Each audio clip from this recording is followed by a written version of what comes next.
Muito bem, meus irmãos. A palavra de Deus que sempre, mesmo curtinha assim, sempre nos edifica. Vejam, nesta leitura da profecia de Isaías, aparece claro o tema da força da palavra. É interessante, em hebraico, palavra se diz dabá. E dabá quer dizer não só a palavra, mas a coisa que a palavra gera. A palavra e a coisa. A palavra de Deus é eficaz. Você pode olhar, na toda a Sagrada Escritura aparece a palavra mostrada como uma realidade que age, que tem força.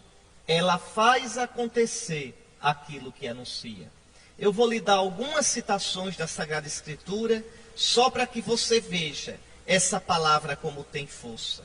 Você pode olhar o Gênesis, capítulo 1, versículos 1 ao 30. É impressionante o que tem ali.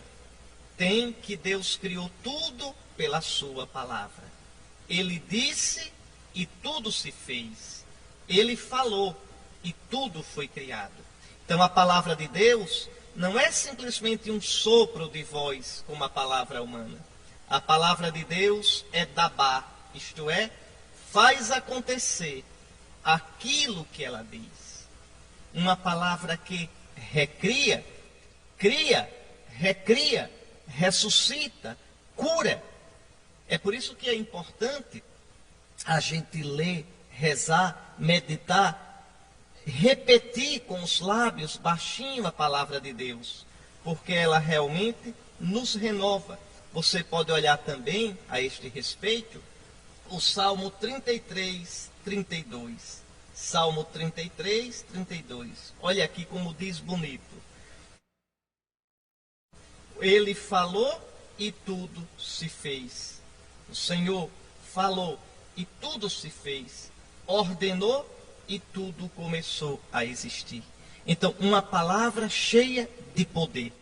Ele falou e tudo se fez. Se o Senhor falar, vive, nós viveremos. Se o Senhor falar, fica curado, fica puro, nós ficamos. Uma palavra cheia de poder, a palavra do nosso Deus. Querem ver outro? O Salmo 147, versículos 15 ao 18. 147, 15 a 18. Olha só, diz que Deus manda à terra a sua mensagem, sua palavra corre veloz, faz cair neve como lã, espalha a geada como cinza. Eu estou lendo o Salmo 147, versículo 16, agora o versículo 17. Lança como migalhas o granizo, diante do seu frio, quem resiste? Envia uma ordem e se derretem, sopra o vento e correm as águas. Anuncia a Jacó sua palavra, seus estatutos, suas normas a Israel. Então, palavra potente, palavra de vida, palavra cheia de autoridade, palavra eficaz é a palavra de Deus. Não é como a palavra humana. Um outro texto bonito aparece no livro da Sabedoria, Sabedoria capítulo 18, versículos 15 e 16, falando sobre o poder da palavra de Deus. Olhe como diz: a tua palavra todo-poderosa, vinda do céu, do seu trono real, precipitou-se como guerreiro impiedoso, ao meio de uma terra condenada ao extermínio, levando o teu decreto irrevogável como espada afiada. Erguendo-se, encheu tudo de morte, e tocando o céu, andava sobre a terra. Então, a palavra que traz o julgamento de Deus, uma palavra que traz vida e pode trazer morte. Exatamente o que diz hoje a leitura. Como a chuva que cai do céu na terra, fecunda a terra, não volta em vão a mim, não é? Assim como a chuva e a neve descem do céu e para lá não voltam mais, mas vêm irrigar e fecundar a terra, fazê-la germinar, dar semente para o plantio e para a alimentação, assim a palavra que sair da minha boca. Ela não voltará para mim vazia.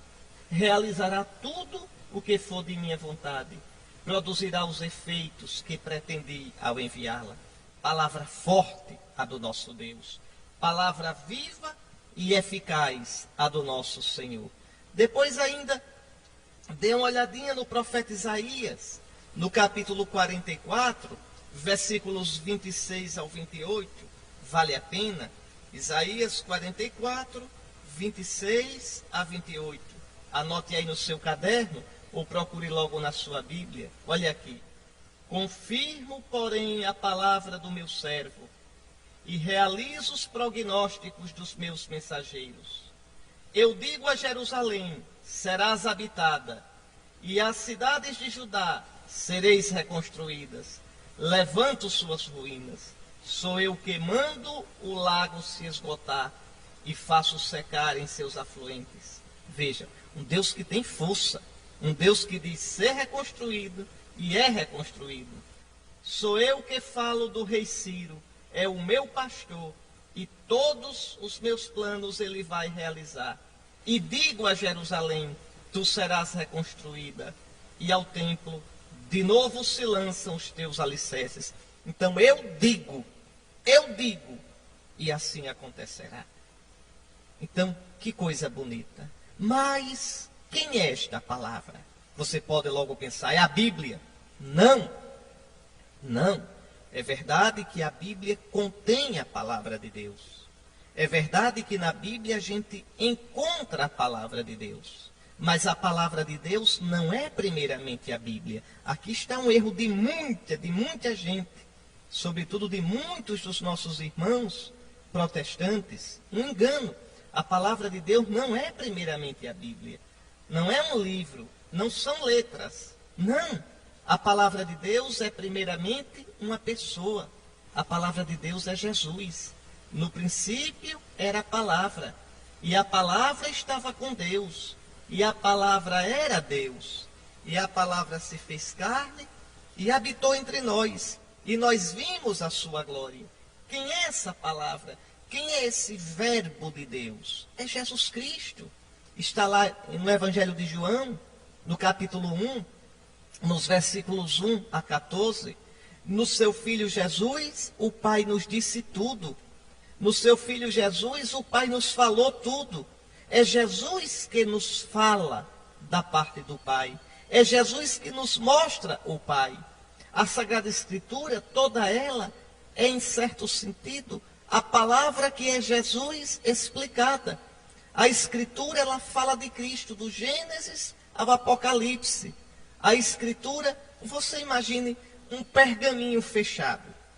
Aqueles rolos de pergaminho nos quais se escrevia antigamente. Parecendo aqueles filmes de máquina de fotografar antiga. O pergaminho enrolado. Esse pergaminho enrolado é Jesus. Imagine assim, é Jesus. Agora desenrole o pergaminho, ou desenrole o filme. Então, esse pergaminho desenrolado, cheio de palavras, é como a Bíblia.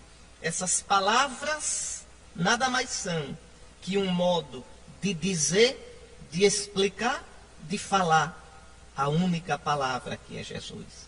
Então, toda a Sagrada Escritura fala de Jesus. Toda a Sagrada Escritura leva para Jesus. Qual é a chave para eu ler a Escritura toda? A chave, o binóculo, a lente para eu entender a Bíblia toda? Jesus. Mesmo quando eu leio o Antigo Testamento, eu devo ler olhando Jesus. Primeiro vem Jesus, não é a Bíblia. Livro não salva, papel não salva. Quem salva é uma pessoa, é Jesus, nosso Senhor. Nele está a nossa vida. Ele é a palavra de Deus. Ele é essa palavra que é mandada à terra, de que fala o profeta. Vamos ver novamente. Assim como a chuva e a neve descem do céu, e para lá não voltam mais, mas vêm irrigar e fecundar a terra, e fazê-la germinar, e dar semente para o plantio e para a alimentação, assim a palavra que sair de minha boca. Ó Senhor Deus, a tua palavra é Jesus.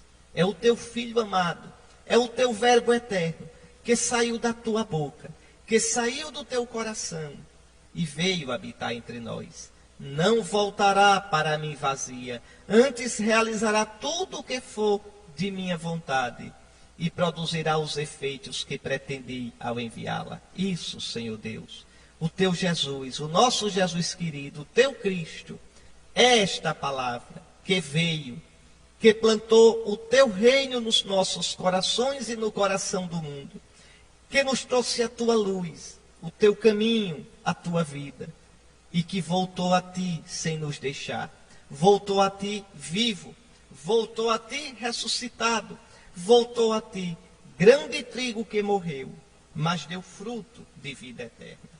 Bendita a tua palavra santa, o teu verbo Jesus, Senhor Deus, e benditas as palavras da Escritura, porque nos trazem esta salvação, este teu verbo, esta tua palavra que é Jesus. Bendita, bendita a vida da tua igreja, porque toda ela, pela força do Espírito Santo de Jesus, toda ela é, em certo sentido, manifestação, vivência dessa palavra santa que é Jesus, presente na Escritura e explicada na tradição apostólica. Vamos então agora rezar o Salmo responsorial. Responsorial porque serve de resposta para a primeira leitura que nós ouvimos. E esse salmo vai falar exatamente como Deus visita a nossa terra. Visita com as chuvas, derramando água do céu. Essa chuva que fecunda a terra, que faz dar fruto, que enfeita as colinas de alegria, que enche os campos de rebanho porque tem pastagem. Pois bem, essa chuva é sinal da palavra de Deus. Palavra que é bênção, palavra que é vida, palavra que é luz, palavra que é guia para os nossos passos na estrada da nossa pobre vida. Vamos ouvir esse salmo, não só ouvir, vamos rezar. É o Salmo 64, 65. A semente caiu em terra boa e deu fruto. Está aí, meus irmãos, uma leitura tão profunda, uma leitura tão bonita. Tanta coisa nós podemos dizer sobre esse trechinho da palavra de Deus. Eu vou colocar para vocês somente alguns pontos. Observe como São Paulo nos consola pelos sofrimentos do tempo presente. Ele nos convida a enfrentá-los com os olhos fixos na glória futura. Você pode ver isso no versículo 18. Eu entendo que os sofrimentos do tempo presente nem merecem ser comparados com a glória que deve ser revelada em nós. Essa é a graça de quem crê. Aquele que não crê, aquele que pensa que Deus não existe, enfrenta a vida sem esperança. Não adianta. Pode ser uma pessoa otimista, pode ser uma pessoa digna, pode ser uma pessoa altruísta, ou seja, capaz de passar pela vida com dignidade, fazendo bem aos outros. Mas o sentido mesmo da vida, se Deus não existir, se a nossa esperança não estiver em Cristo, o sentido mesmo da vida é absurdo sem Deus. Do que adianta o que a gente amou, o que a gente construiu, aquilo pelo que a gente lutou, e tudo terminar depois de 80, 90 anos, e aqui penso nos que vivem muito, e tudo isso se acabar. Não, meus irmãos, não. Feliz aquele que vive a vida com os olhos na eternidade. São Bernardo de Claraval dizia que nossos dias, nossas ações nesse mundo são semente de eternidade. Por isso São Paulo nos consola, dizendo que, olhe, nos sofrimentos da vida presente, lembra que tua vida é destinada à eternidade. Lembra que se tu viveres agora, unido a Cristo neste mundo, se tu unires o teu sofrimento ao sofrimento de Cristo, tu participarás da glória de Cristo. São Paulo diz isso. Ele diz isso até na segunda carta a Timóteo. Ele diz, lembra-te de Jesus Cristo, ressuscitado dentre os mortos, da descendência de Davi. Fiel é esta palavra. Se com Cristo morrermos, com Cristo viveremos. Se com Cristo sofrermos, com Cristo reinaremos. Está lá, 2 Timóteo, capítulo 1, versículos 8 e seguintes. 2 Timóteo 1, 8 e seguintes. Então, se eu estou unido a Cristo, se eu espero em Cristo, sofrer para mim já não é um absurdo. Dói, eu choro, eu verdadeiramente sinto o aperto do coração, mas sofrer não é um absurdo, porque se sofrermos com Cristo reinaremos. Se morrermos com Ele viveremos. Nem a vida, nem a morte nos poderão mais separar do amor de Deus que se manifestou em Cristo Jesus. Está aí. E São Paulo diz isso, não de birô, não de teoria. Ele sofreu de verdade. E sofreu tanto por causa de Cristo. E enfrentou tantas dificuldades por causa de Cristo. Pois bem, eu entendo, meus irmãos, que os sofrimentos do tempo presente nem merecem ser comparados com a glória que deve ser revelada em nós. No meu corpo, na minha alma, a glória de Cristo. O Senhor Jesus derramou sobre você, viu, o Espírito Santo no batismo. Espírito como vida na água do batismo, vida de Cristo. Espírito como força no sacramento da crisma. Se você não é crismado, faça-se crismar. Procure a igreja e receba a crisma. Para ser cristão pleno, senão não é. Então, a água do batismo, o Espírito como vida, o Espírito de Cristo. O óleo da crisma, o Espírito como força. Então, a força de Cristo. Ora, este Espírito que ressuscitou Jesus dentre os mortos, nos ressuscitará. Imediatamente após a morte, ressuscitará a nossa alma. No fim dos tempos, ressuscitará o nosso corpo. Pode olhar se quiser ver, se quiser ler mais a Sagrada Escritura, anote aí duas passagens que eu vou lhe dar. 1 aos Coríntios, capítulo 15. Leia o capítulo 15 todinho da primeira carta aos Coríntios, para você ver como o Senhor Jesus nos ressuscitará. E se quiser ver mais, ver como nossa alma vai ser ressuscitada logo após a morte e nosso corpo no final dos tempos, leia a segunda carta aos Coríntios, capítulo 5. Então, com os olhos fixos na glória futura, nós podemos atravessar essa vida e enfrentar com toda a força, com toda a coragem os sofrimentos. Está aí, meus irmãos. Porque a gente pode dizer como São Paulo, nós escutamos isso na leitura de domingo passado, na festa de São Pedro e São Paulo. Combati o bom combate, terminei a minha carreira, guardei a fé, agora me está reservada a coroa de glória. Está aí, meus irmãos. Então, nós seremos glorificados. Seremos glorificados em Cristo Jesus. E não só nós, mas toda a criação será glorificada. Hoje, a criação geme em dores de parto. Foi até o lema da campanha da fraternidade desse ano. O que significa dizer que a criação geme em dores de parto? O apóstolo diz direitinho mesmo, olha aqui. De fato, toda a criação está esperando ansiosamente o momento de se revelarem os filhos de Deus. Pois a criação ficou sujeita à vaidade, não por sua livre vontade, mas por sua dependência daquele que a sujeitou. Também ela espera ser libertada da escravidão da corrupção e assim participar da liberdade e da glória dos filhos de Deus. A criação geme por dois motivos. Primeiro, porque a criação não está terminada. A criação está sendo feita. O universo está em expansão.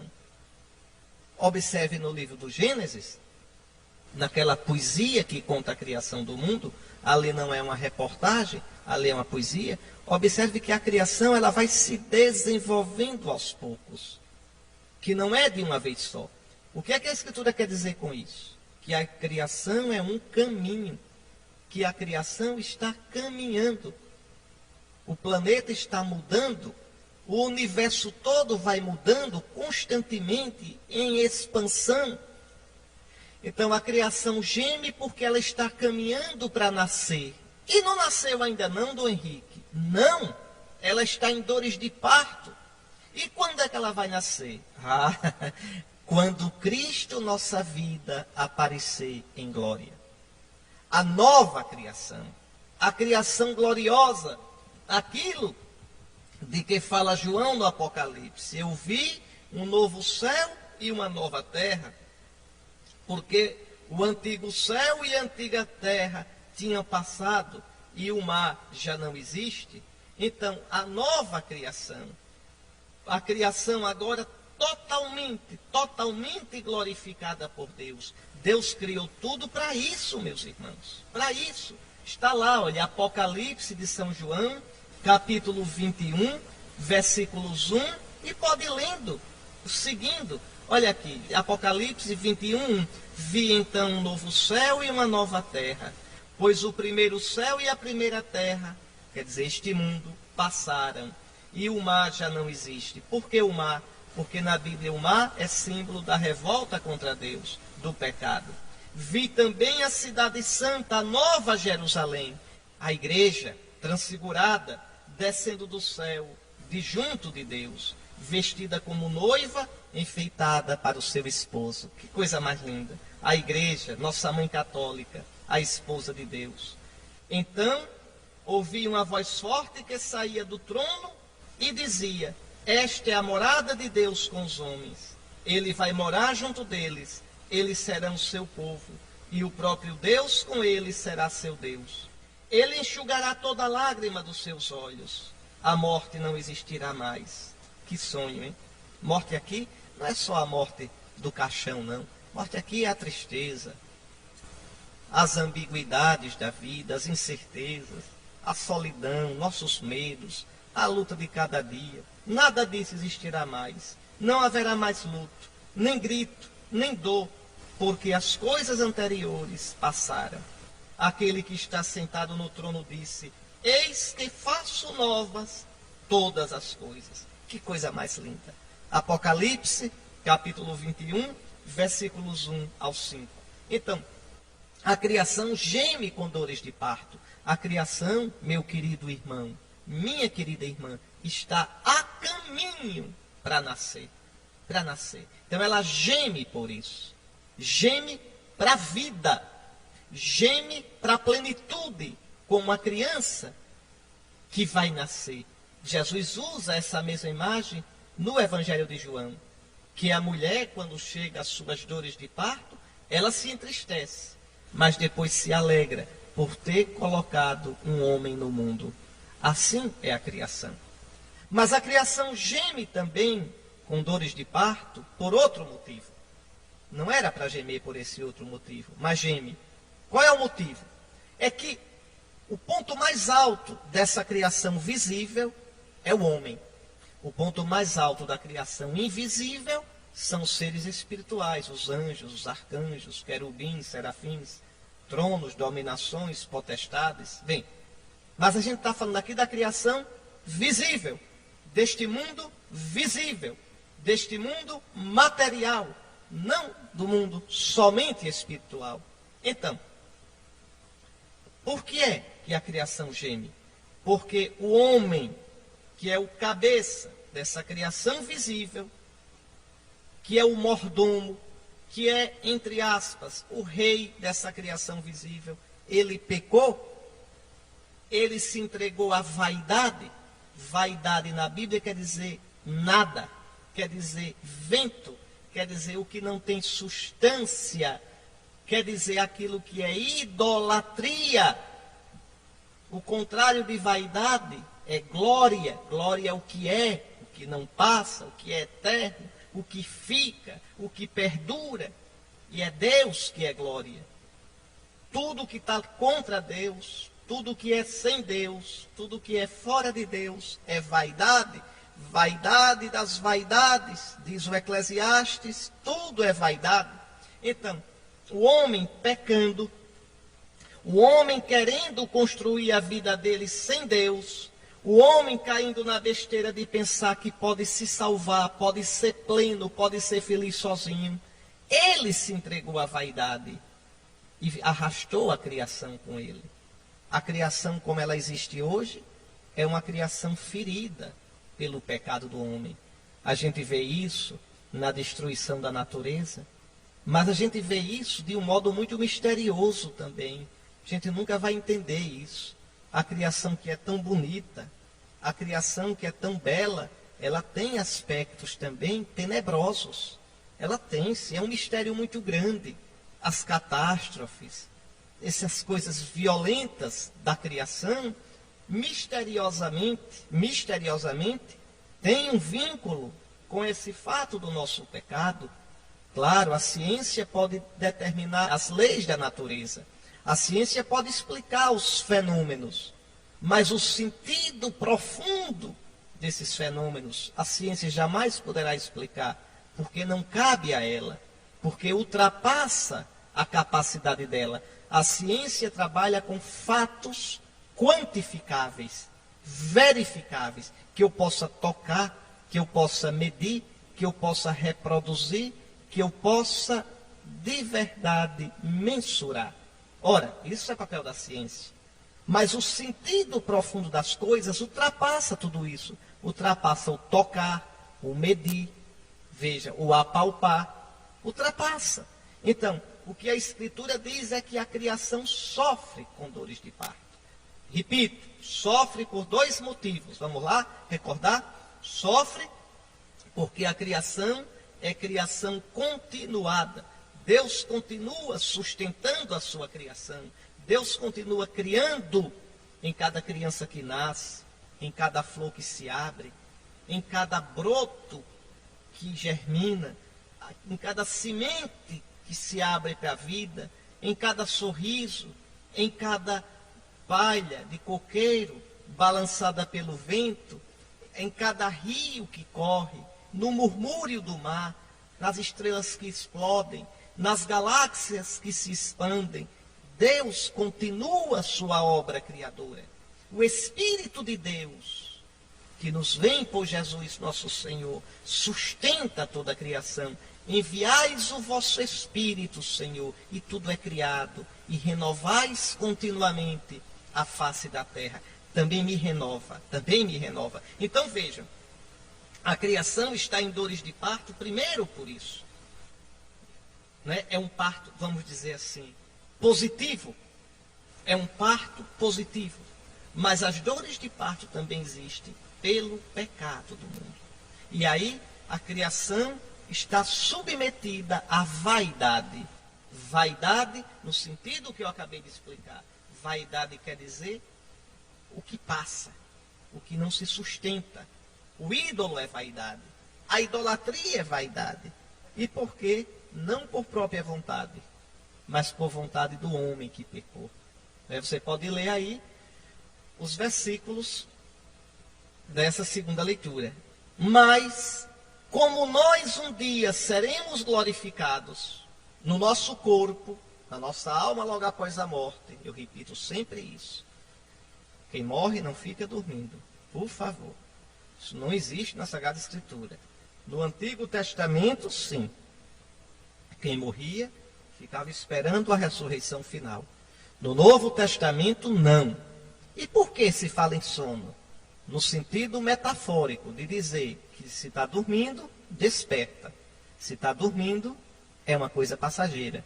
Ainda hoje, na liturgia, nas orações da igreja, se usa essa palavra. Os nossos irmãos que adormeceram na paz do vosso Cristo.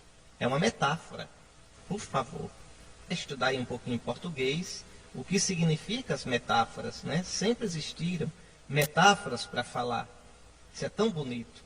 Mas veja, São Paulo diz, como o nosso pecado nos levou à morte e escravizou a criação, também a nossa glorificação em Cristo, porque Cristo morreu e ressuscitou por nós, e nos sacramentos nos deu o seu Espírito. Também a glória de Cristo estará conosco. Nós ressuscitaremos no nosso corpo no fim dos tempos. Não existe reencarnação. E ressuscitando com Cristo, a criação toda também será glorificada. Aquilo que eu li no capítulo 21 do Apocalipse, já nesse programa, comentando essa leitura. A criação toda será glorificada. Então é muito importante, porque você veja como o apóstolo, nessa leitura, une a nossa glorificação com a glorificação de toda a criação. Veja aqui os versículos 19 ao 23, está bem claro. A criação foi entregue à vaidade por nossa causa, mas ela espera o momento de se revelarem os filhos de Deus. Quando será?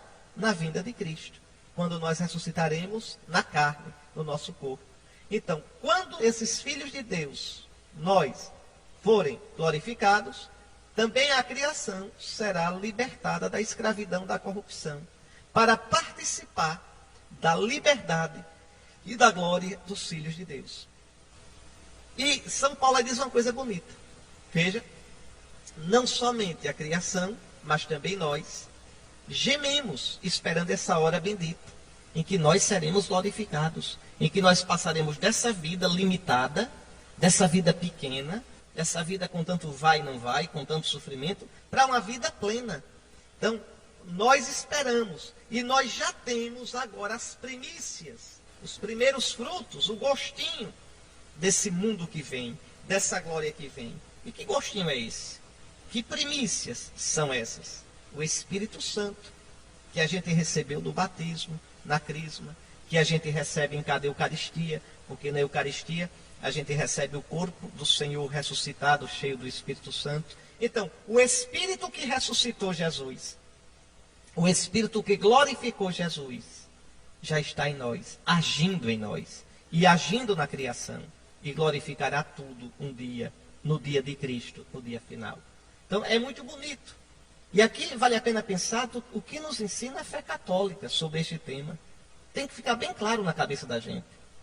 Primeiro, imediatamente após a morte, nós ressuscitaremos na nossa dimensão espiritual, na nossa alma. Eu não vou perder a consciência. Eu morro, e assim que morro, minha alma ressuscita. Por que eu digo ressuscita? Porque a alma não fica só vivendo, mas ela é transfigurada. Ela fica vivendo, mas vivendo uma vida nova.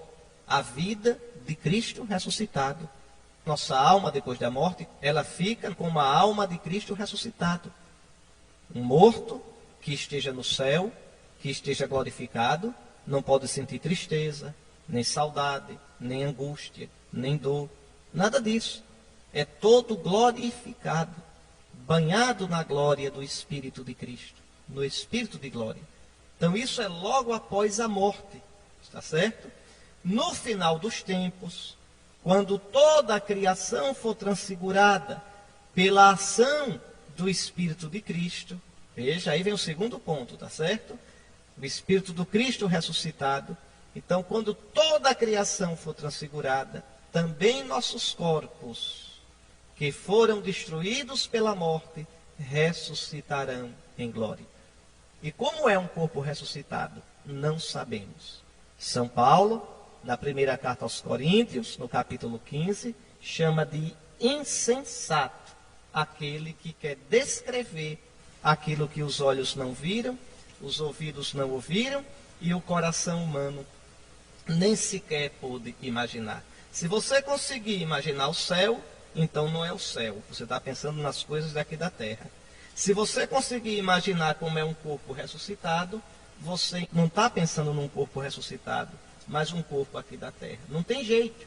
Não tem jeito. São Paulo, ele diz, você pode ver lá na primeira carta aos Coríntios, capítulo 15, versículo 35. Dirá alguém, em que forma é que os mortos vão ressuscitar? Com qual corpo voltarão? São Paulo responde, insensato. Quer dizer, por que você quer saber isso? O que a gente sabe é isso. Está lá no versículo 42. 1 Coríntios 15, 42. Semeado corruptível, o corpo ressuscita como Deus é, incorruptível. Semeado na humilhação, ressuscita como Deus é, na glória.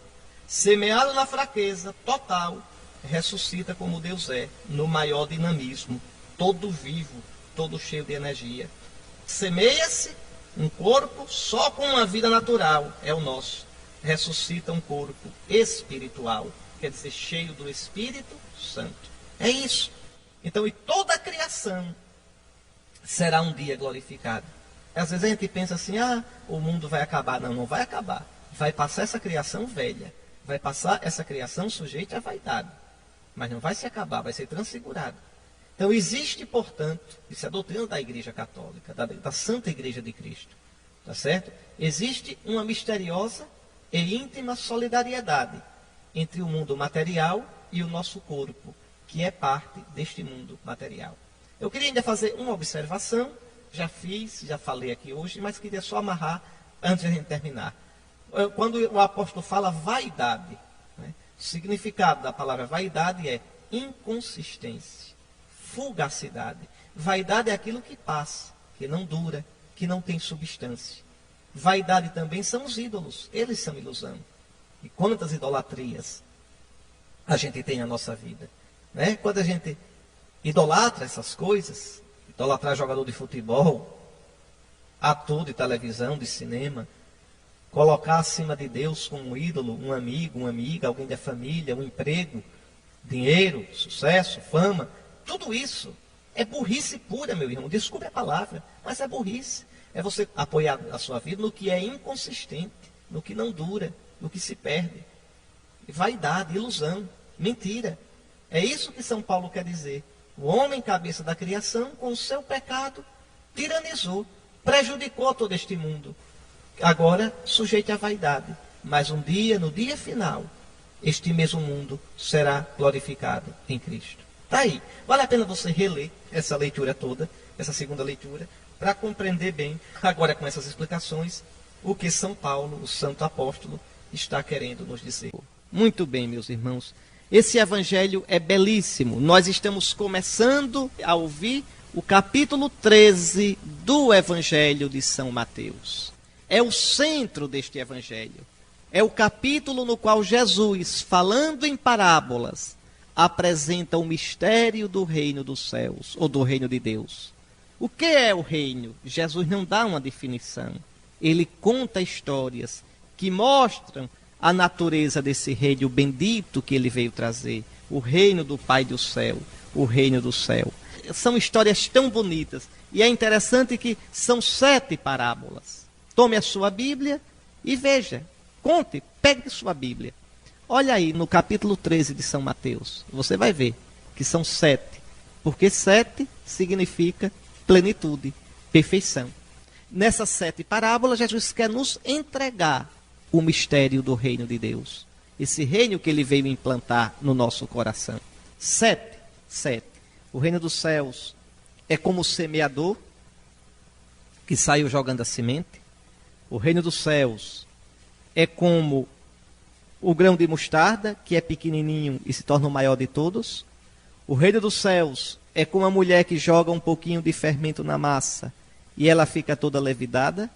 Lá vão 3 parábolas. O reino dos céus é como o trigo que o homem plantou no campo e o inimigo plantou o joio também. Lá vão 4 parábolas. O reino dos céus é como um tesouro escondido no campo, que um homem encontra e fica doidinho e vende tudo, compra o campo para ter aquele tesouro. O reino dos céus é como um vendedor de pérolas, um comprador de pérolas. Um dia ele encontra uma tão bonita que fica doidinho, vende tudo e compra aquela pérola. Lá vão 6. O reino dos céus é como uma rede jogada no mar, que traz todo tipo de peixe e depois os peixes são separados. 7 parábolas, coisa linda. 7 quer dizer a plenitude. Jesus nos entrega a plenitude do reino dos céus. Vale a pena ler essas parábolas tão bonitas, ler, reler, mas tem que ler com o coração, tem que ler com poesia, tem que ler deixando que o Espírito nos faça sonhar. É assim, meus irmãos. Observe que Jesus prega sentado na barca. A barca é a imagem da igreja. Jesus prega na igreja. A barca dos apóstolos, a barca de Pedro, é imagem da igreja. Está certo? Onde é que você encontra Jesus? Na igreja. Não, padre, eu encontro na Bíblia. Não! Você só encontra Jesus na Bíblia se você lê a Bíblia em comunhão com a igreja. Se você lê a Bíblia, estudar a Bíblia fora da comunhão da igreja, você só pega um livro antigo. Não encontra Jesus vivo. Não adianta. O Jesus verdadeiro é o Jesus da pregação apostólica. É o Jesus que está na igreja. O Jesus que se dá nos sacramentos. O Jesus que a gente adora na Eucaristia. O Jesus que a gente encontra e experimenta rezando com os irmãos. Aí sim, você vai encontrar Jesus também na Sagrada Escritura. Então é na barca que Jesus ensina, que Jesus dá o mistério do reino dos céus. E interessante, São Mateus diz que ele está sentado na barca. Por quê? Sentado é a posição do rabi, do mestre. Ele ensina, ele tem a autoridade de ensinar. É na igreja que nós fazemos a experiência do mistério do reino de Deus. Aí você leia os versículos 1 e 2 dessa leitura de hoje, tão bonita desse evangelho. Bom, a primeira parábola das 7 é a parábola do semeador. Jesus quer mostrar que a palavra do reino é fecunda. A palavra, você ouvir a palavra, crê na palavra, o reino de Deus entra em você. Então a palavra do reino é fecunda. A palavra do reino pode dar fruto, mas nem sempre dará. Depende do terreno do seu coração. Depende do terreno que encontra. Nós podemos matar o reino em nós. Isso é uma coisa impressionante, meus irmãos. Impressionante. O reino de Deus, Jesus o implantou. O reino de Deus vai crescer nesse mundo até a plenitude final. No novo céu e numa nova terra, uma nova criação. Você ouviu a primeira leitura. O reino de Deus, anunciado na palavra, é eficaz. Não volta em vão. Não volta em vão ao Senhor Deus. Você ouviu na primeira leitura. Mas o reino de Deus, você pode matá-lo no seu coração. Pode. Você pode sufocá-lo como a semente. Você pode queimá-lo como a semente num terreno quente e pedregoso. Você pode não acolhê-lo e o reino não dá fruto. O reino de Deus acontece em nós, se nos abrirmos para ele. Hoje, você pode se abrir mais para o reino ou se fechar mais para o reino. Em cada decisão, em cada escolha sua, você vai se abrindo ou se fechando para o reino. Em cada decisão, em cada escolha sua, o reino vai acontecendo ou sendo expulso de você. O reino de Deus acontece em nós, nunca se esqueça, se nos abrirmos para ele. O reino tão forte, o reino de Deus imbatível, o reino de Deus que transfigurará um dia toda a criação. Esse reino tão grande, que coisa, só acontece em você, se você abrir o seu coração. O reino de Deus não é automático. O reino de Deus não é ter casa para morar, saneamento básico, nada disso é o reino, tá certo? O reino é Deus reinando na nossa vida.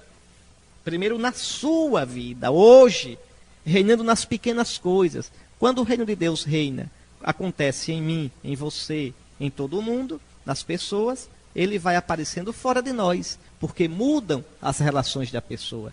Então esse reino que é tão forte em você, ele pode ser nada.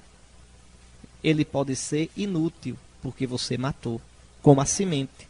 É isso que Jesus quer dizer. Essa palavra de que Jesus está falando é a palavra do reino. Às vezes a gente diz a palavra do semeador, a semente é a palavra. Sim, mas não disse tudo. É a palavra do reino. É a palavra que implanta o reino. Nessa palavra o reino é acolhido ou o reino é rejeitado. Tá certo? Note bem. Quem é essa palavra do reino? É o Evangelho de Cristo. Quando nos abrimos para esta palavra, ela produz fruto em nós. Mas produz fruto na proporção da nossa abertura. A palavra de Deus pode produzir muito fruto, pouco fruto ou fruto nenhum. Leia aí os versículos 8 e 23. Leia, no versículo 8. O que é que diz? Outras sementes caíram em terra boa e produziram a base de 100, de 60, de 30 frutos por semente. Pronto. Pode produzir 100 por um, 30 por um, 60 por um. Então não é automático. Depende da sua abertura. Depende da sua aceitação, da sua acolhida para essa palavra. Tá certo? Olha aqui ainda o versículo 23. A semente que caiu em terra boa é aquele que ouve a palavra e a compreende. Esse produz fruto. Um dá 100, outro 60 e outro 30. Mas ainda uma pergunta desse evangelho de hoje. Por que Jesus falava em parábolas?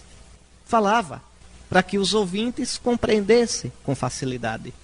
É interessante, as histórias que Jesus contava, suas parábolas, eram bem adequadas para o entendimento das pessoas.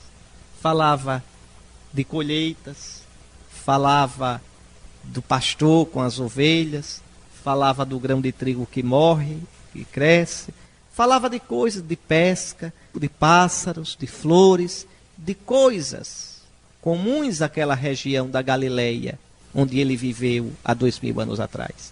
Então Jesus fala em parábolas para que os ouvintes compreendam com facilidade. As parábolas eram histórias nas quais Jesus usava imagens e cenas do dia a dia, de modo que encantavam o povo a escutar histórias tão bonitas. E por que é que Jesus diz que fala em parábola? Para que esse povo, vendo não veja, ouvindo não ouça, endureça o coração e não se salve. É um modo de falar da terra de Jesus. O que Jesus quer dizer é isso. Ele fala de modo simples. Os soberbos acham tolo isso, acham desprezível isso. E com má vontade não conseguem entender com o coração o significado sublime e profundo das parábolas. Significa primeiro isso. Quem escuta essas parábolas de má vontade não vê nada. Quem escuta essas parábolas de má vontade não tira nada delas. Então, se perde. Se perde. É isso que Jesus quer dizer nos versículos 11 a 17. Então, o cuidado como nós ouvimos a palavra de Deus. Não ouvir a palavra de Deus em vão. Não ouvir a palavra de Deus com espírito soberbo. Não ouvir a palavra de Deus como quem escuta uma palavra humana.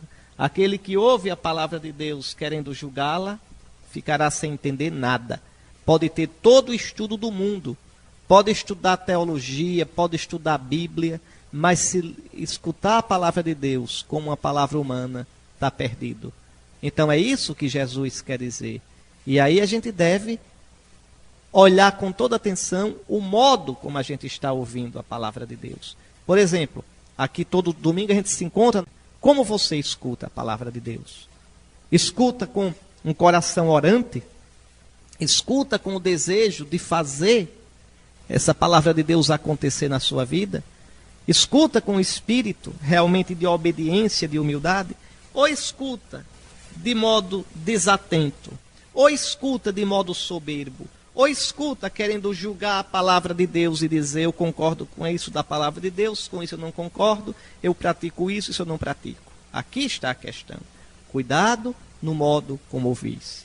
O padre Antônio Vieira, no século XVII, explicando no sermão da 60ª, explicando essa parábola do semeador, ele diz: a palavra pode não dar fruto, mas terá sempre efeito.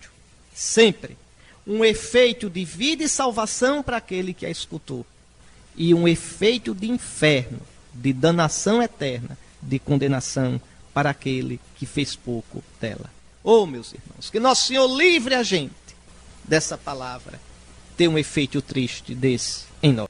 Vamos terminar. Tenham uma boa semana a todos vocês. E eu lhes dou a bênção e depois vamos escutar a Salve Rainha. É sempre bonito terminar com essa oração da Idade Média, do século XII, voltando-nos para a Mãe de Jesus. O Senhor esteja convosco, Ele está no meio de nós. Bendito seja o nome do Senhor, agora e para sempre. O nosso auxílio está no nome do Senhor, que fez o céu e a terra. Abençoe-vos o Deus Todo-Poderoso, Pai, Filho e Espírito Santo. Amém. Fiquem com Deus, fiquem em paz. Até domingo que vem, se Deus assim o permitir, com a sua santa palavra.